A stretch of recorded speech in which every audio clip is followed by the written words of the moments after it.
The build-up to Tuesday's Michigan primary has seen a barrage of attack ads being launched between Mitt Romney and Rick Santorum. In an appearance in Michigan yesterday, Santorum accused Romney and Ron Paul of forming an alliance and colluding against him. It is a question I asked Paul campaign senior advisor Doug Wead when he joined us on the show over a month ago.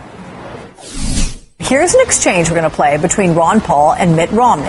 If we want people who spent their life and their career, most of their career in Washington, we have three people on the stage who, well, I take that back. We got a doctor down here who spent most of his time in the surgical suite. Well, not surgery, the birthing suite. A lot of people interpreted that from Romney as being extremely deferential to Ron Paul. What should we make of that? Do you think he may be angling for Ron Paul's supporters eventually? I think that all of the candidates ought to. There's no path to the White House without Ron Paul. And now Doug is back. So, Doug, I ask you once again with a welcome, is there an alliance brewing here? Brewing. Well, there is no alliance. I mean, Ron Paul and Mitt Romney are exact opposites. Maybe that's why they like each other so much. Mitt Romney is the biggest flip-flopper in modern political history. Ron Paul is the most consistent. Ann Romney drives two Cadillacs. I don't know how she does that. Carol Paul drives a Chevy. Yeah. Now, Carol Paul would like to drive a Cadillac. And if we can reform the monetary policy the way Ron Paul wants and not be bailing out rich people, but let all of us have a chance, maybe we'll all get to drive Cadillacs. But there is no deal. Here's one thing that was speculated with a political analyst earlier on the broadcast, saying that Ron Paul's aiming for number 2 here. He's just trying to get rid of Rick Santorum and Newt Gingrich. No, listen, Rick Santorum is actually leading in your poll that you just showed today. So what are we supposed to do?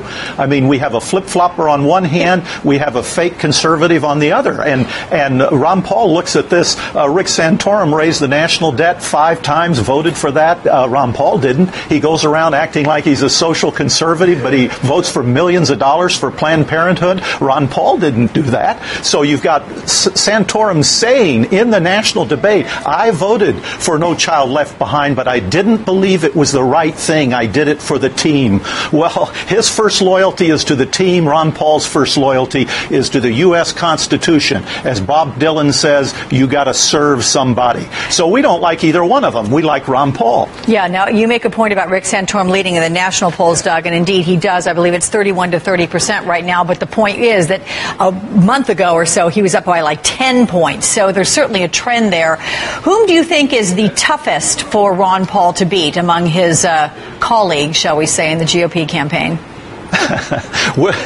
We're in almost like a different campaign because we're in an educational as well as political campaign. You have to understand that it's not which candidate is tougher, it's how quickly can we get our message out to the people in time. Because once the lights go on, once they understand what's at stake, our people stick with us. When Ron Paul came to Congress, everybody was taking money from the lobbyists. It wasn't like some were and some weren't. All of them were. And Ron Paul was like this Gandhi-like creature who wouldn't take bribes, who wouldn't take money from the lobbyists, who wouldn't go on a junket because he knew it was a taxpayer-paid vacation, who wouldn't go into little rooms, pick stocks, and then decide the policy that would dictate whether those stocks go up or down. He was pure. So now he's in a presidential run, and he's trying to reform the whole system. It's not an easy task, but we're pleased with what's happening. But Doug, I mean, Ron Paul essentially is not campaigning in the state of Michigan, which holds its primary on Tuesday.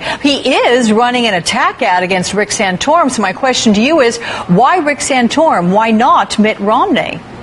Well, you know, if you follow the money and you'll see our ads, most of our money was spent on the Three of the Kind ad. We had to get a Rick Santorum ad out. He was number 1.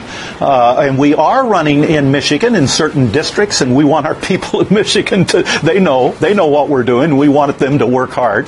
But we're in for a marathon run. This isn't going to be over very quickly, very easy. And I can tell you this, if Ron Paul got the ring of power, he'd throw it in Mount Doom. It's not about glory and power for him. It's about reforming this government and bringing it back to the Constitution and opening the free marketplace again for everybody. Does Ron Paul want primetime speaking to have his policies considered at the convention in Tampa?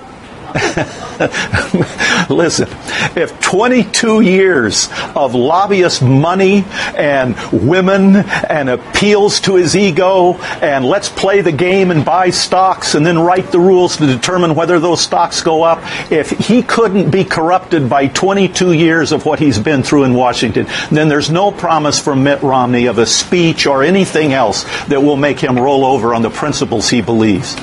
All right, Doug Wead, always good to talk with you. Thanks for joining us.